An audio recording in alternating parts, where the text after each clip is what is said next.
Hello and welcome to another edition of Jamaica Magazine. I'm Adrian Atkinson, your guide for this enlightening journey. Stay with us. We have a very informative show lined up just for you. Here's an important reason you need to avoid or limit alcohol consumption.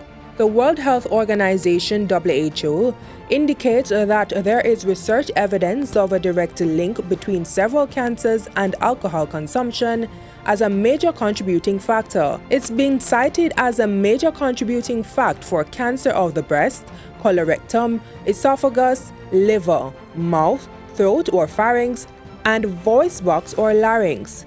There is no safe level of alcohol consumption, and the more you consume, the greater your risk. Protect your health. Limit your alcohol intake. Save your life. For help and more information, call the National Council on Drug Abuse, NCDA, at 876-564-HELP. That's 876-564-4357. Thank you so much for staying with us right here on Jamaica Magazine. A safe home starts with informed choices. In this upcoming feature, the Jamaica Fire Brigade shares practical tips to help households reduce fire risks and adopt fire-smart habits.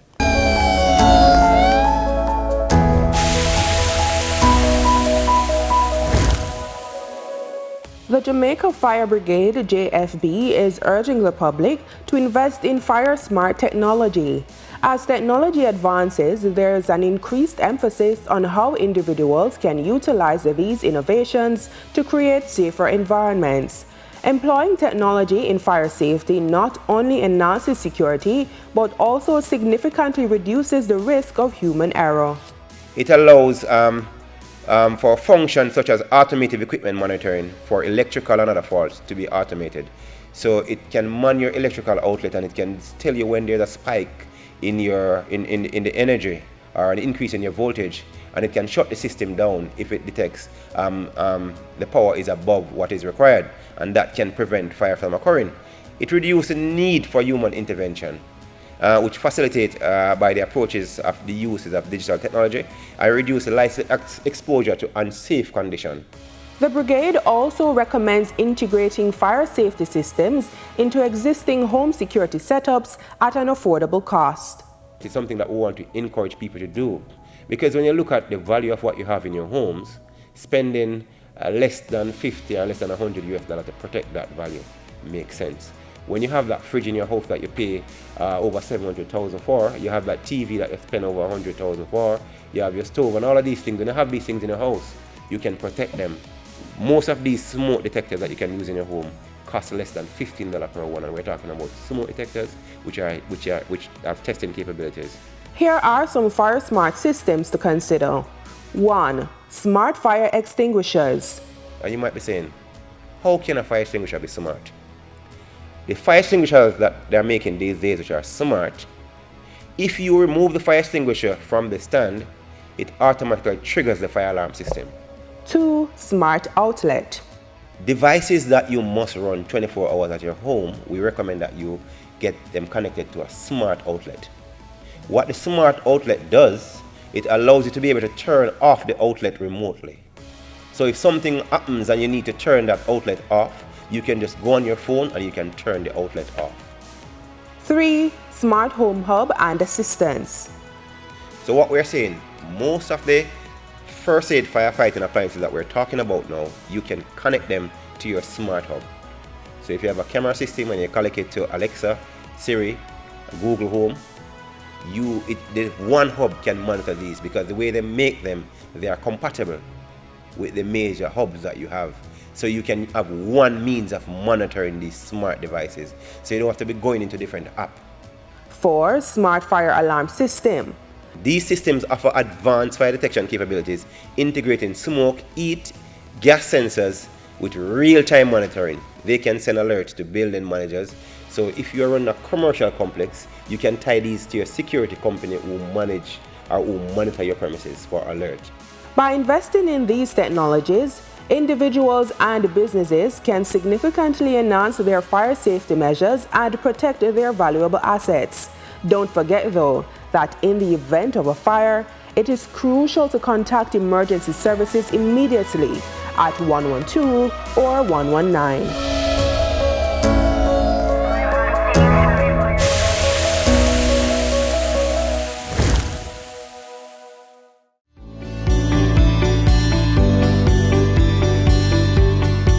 Hi, I'm Landy. Welcome to NLA Connect, the National Land Agency's customer engagement platform. NLA Connect is a simple, user-friendly platform designed to help you share your feedback, get support, and updates about land-related matters. Available 24/7, NLA Connect allows you to share suggestions, comments, and commendations, submit queries and report issues, attach files with your requests, track requests and get real-time status updates, connect with NLA client engagement officers, and provide feedback on the service received via the platform. We're making it easier for you to connect with us. You can access NLA Connect via our website, using the kiosk at any of our offices or scanning the QR code displayed at our locations. Need any help along the way? Check out our FAQs section. It has all the answers you need in one location. NLA Connect, your voice, our priority.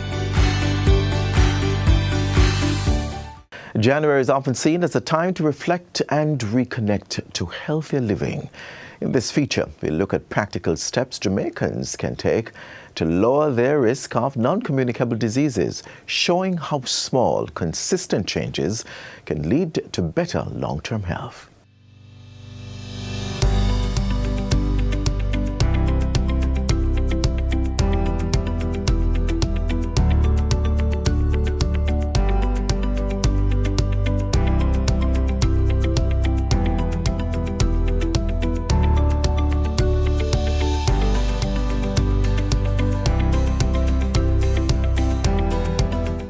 As non-communicable diseases, NCDs, like cardiovascular conditions, diabetes, cancer, and chronic respiratory illnesses continue to rise, adopting healthier lifestyle choices has never been more important.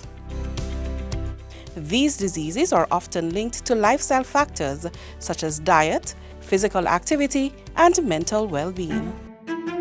Non-communicable disease coordinator for the Western Regional Health Authority, Dr. Marcia Johnson, helps us to understand the practical ways of reducing the risk of getting NCDs.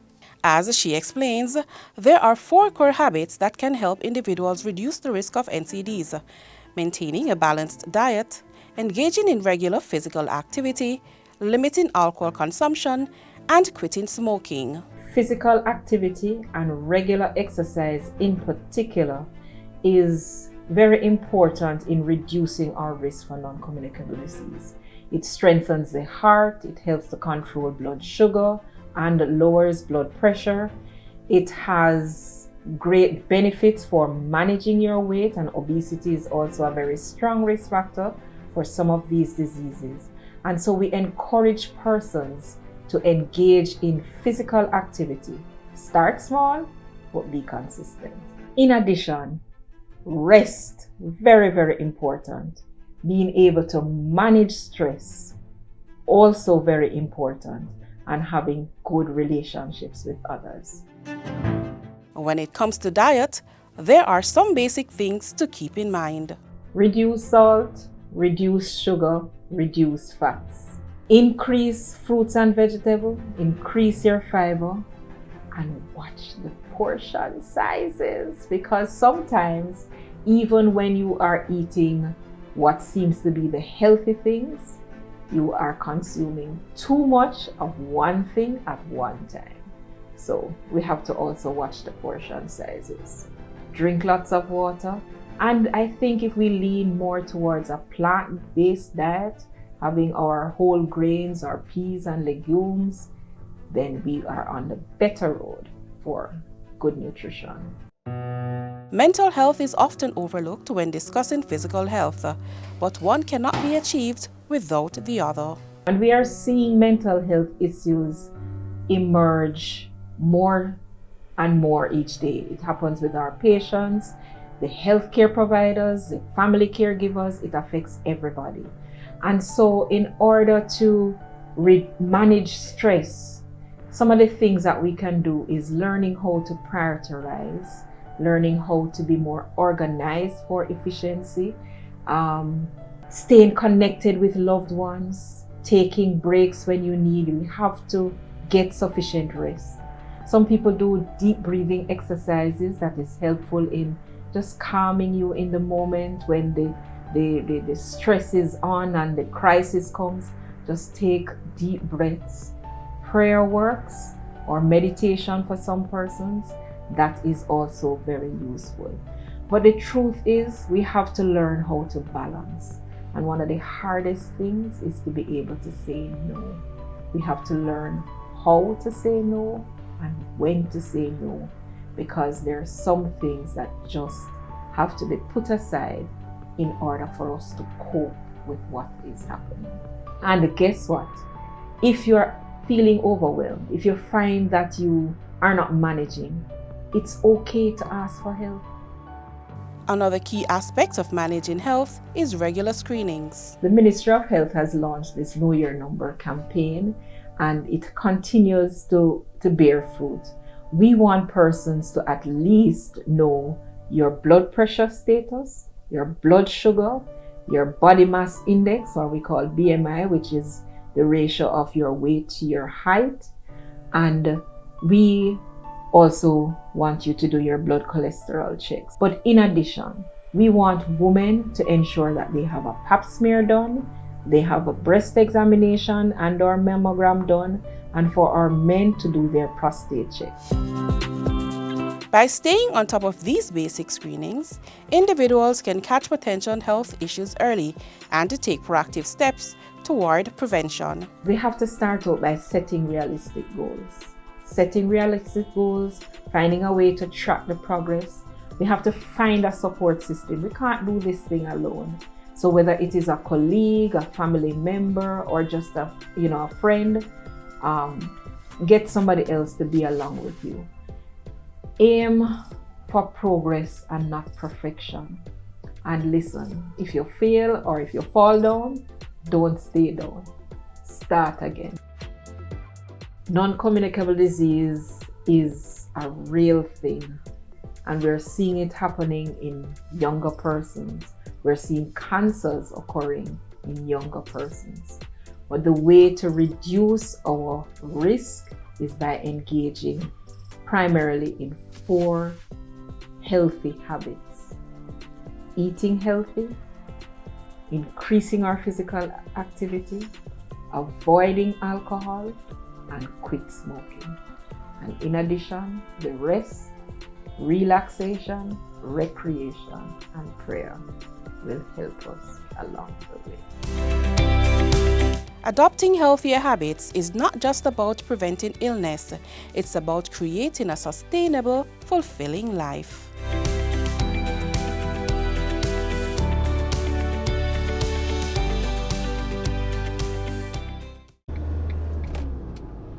On our roads, remember, take time, be courteous, drive good, walk good.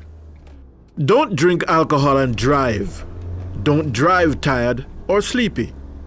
Don't tailgate and don't overtake unless it is safe to do so. And always drive at a speed which will allow you time to stop quickly and safely. Let's keep it safe on our roads.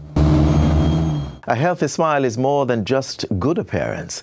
It's an important part of overall wellness. Up next, we look at simple yet effective tips to help you maintain good oral health.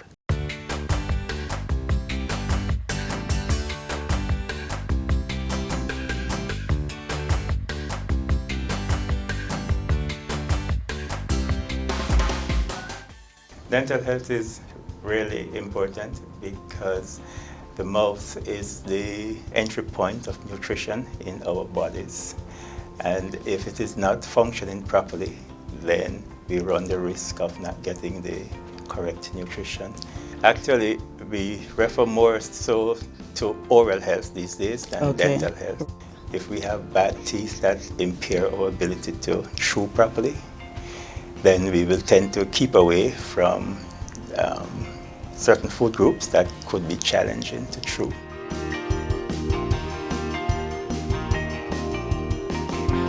People with bad oral hygiene, people who use and eat and drink a lot of sweets. You can have decay, and you can also have, along with it, periodontal gum disease.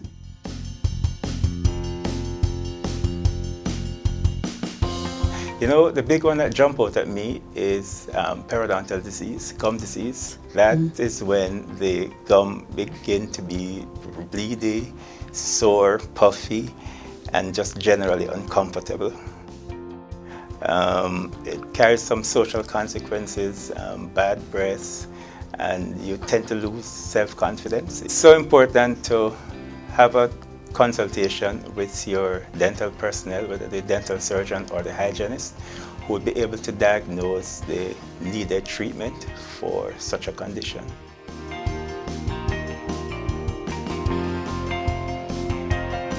All sugars are bad, but everything is in moderation. The Jamaica Dental Association endorsed the efforts of the government in reducing the levels of sugar in the bottled beverages. The aim is to get it to 2.5 milligrams in 100 mils by the year 2023. It would be roughly 2.5 teaspoonful. The current level that the government has aimed for, and it was introduced the end of January, is 5 milligrams per 100 mils. So that is coming from 6.5, so it's a gradual reduction. And the taste will be not so significantly different.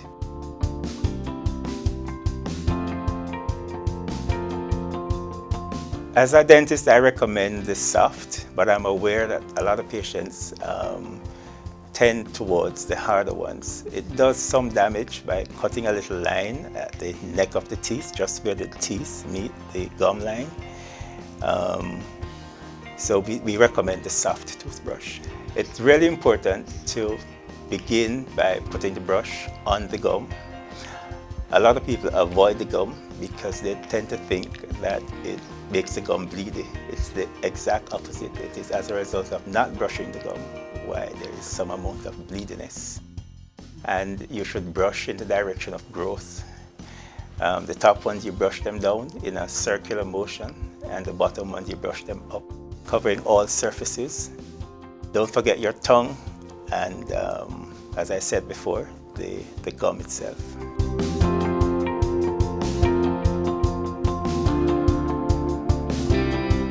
Flossing is very, very important. If you try to imagine that the toothbrush does not get between the teeth, the only thing that can remove the material that will accumulate between the teeth would be the dental floss. The technique is also important. Hold it short, get it past that little tight area, and gently bring it down into the gum, that little crevice of the gum, and remove it. Remove material that might have accumulated there.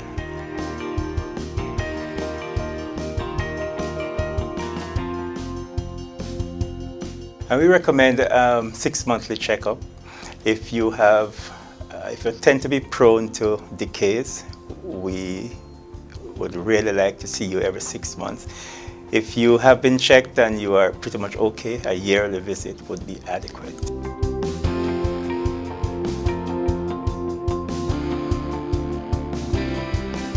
Extraction really is the last resort. With regular examination, we can pick up using x-rays and visual examination early decays, and these can be effectively dealt with by regular fillings. If it has gone too far and it is now in the nerve, there are other procedures called root canals that can be done, and sometimes we need to cover the entire tooth with a crown to bring it back to usefulness.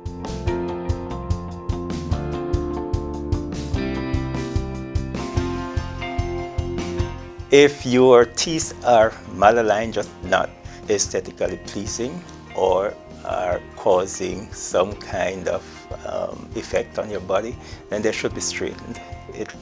Orthodontic treatment or braces simply mean moving the teeth through bone to put them in a more harmoniously pleasing position.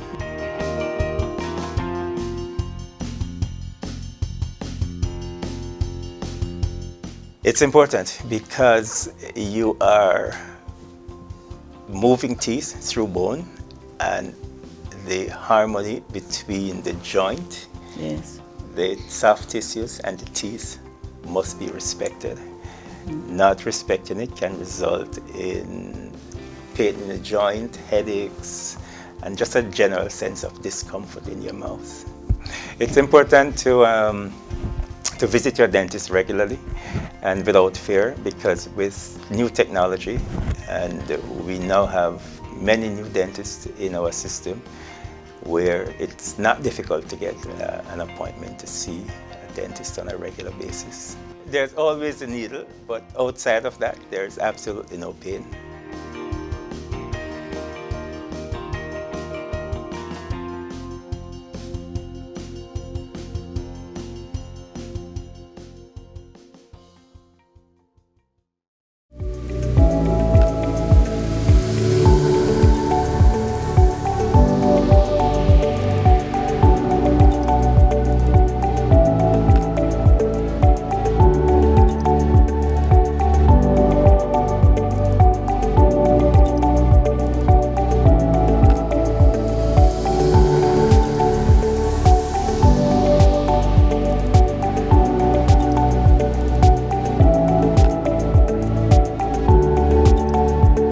Washing your hands properly can help keep you and others safe.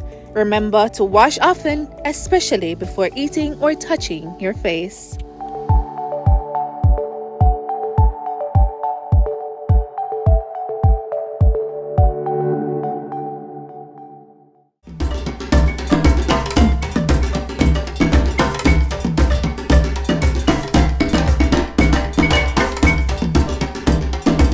The National College for Educational Leadership has extended the application deadline for its Aspiring Principals program to January 31, 2026. The cost of the program is a little over 270,000 Jamaican dollars, and the payment plans are available. Apply now using the website on screen. The Ministry of Labour and Social Security reminds the public to use only officially approved local and overseas employment agencies when seeking job opportunities in Jamaica or abroad. The ministry also advises that the current list of approved employment agencies is valid until January 31, 2026. For more information, contact the Employment Agencies Unit using the phone numbers, WhatsApp, or email displayed on screen. The Jamaica Urban Transit Company is calling on rural students to register for the National Rural School Bus Card. Enjoy free transportation until January 31, 2026. Effective February 1, students will need a valid ID and the fare will be $50. Register now using the link on screen. And that's all for our community notices this Saturday. If you have a community event to share on our notice board, give us a call at 876-922-8680 or email gatkinson@jis.gov.jm.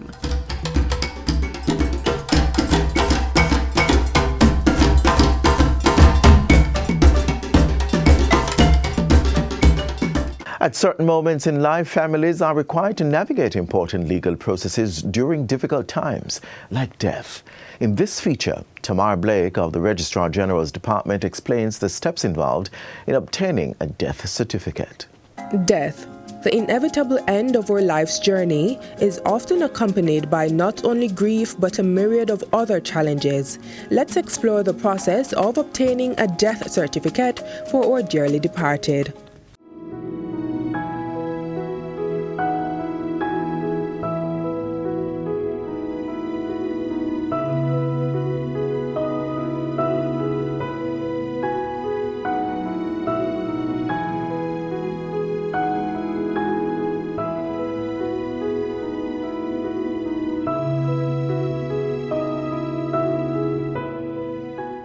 So a death certificate is proof of death, proof that this person has died, and that can only be obtained through the Registrar General's Department.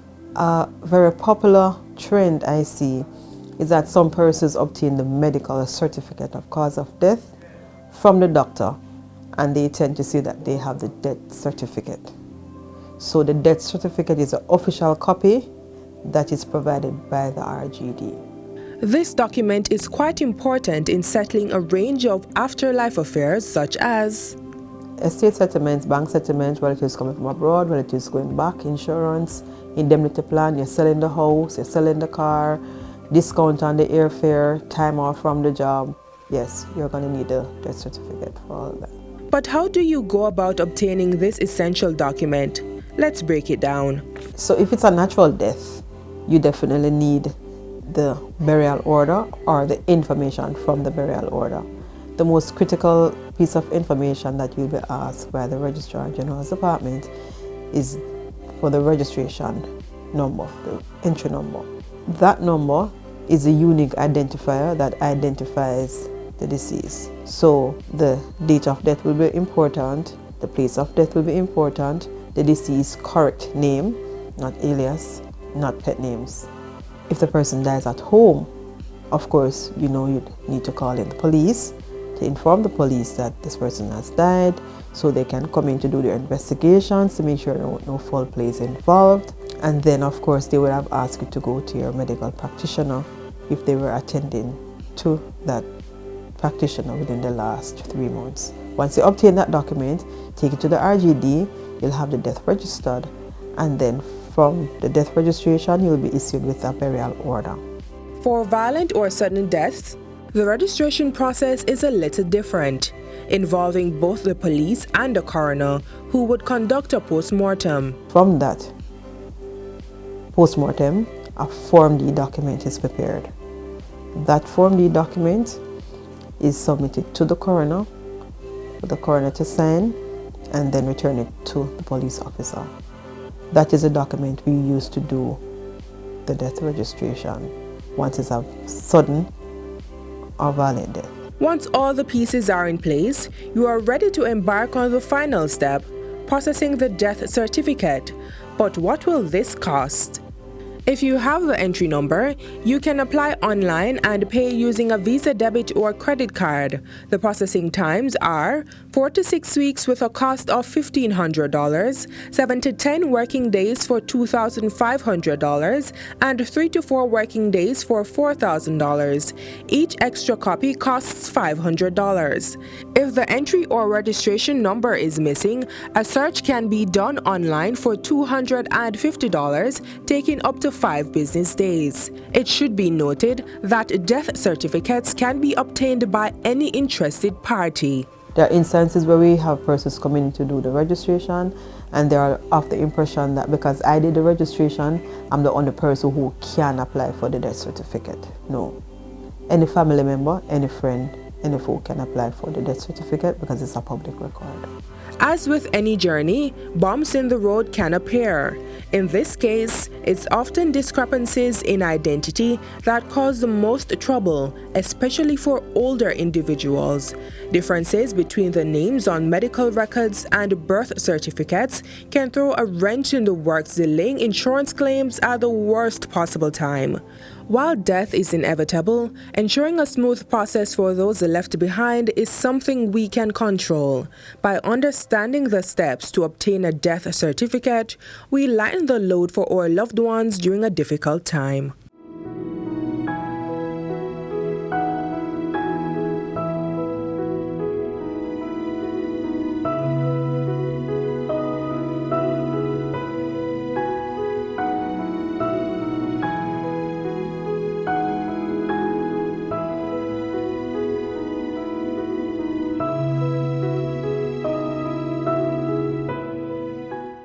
As we wrap up today's edition of Jamaica Magazine, we hope you found these features informative and engaging.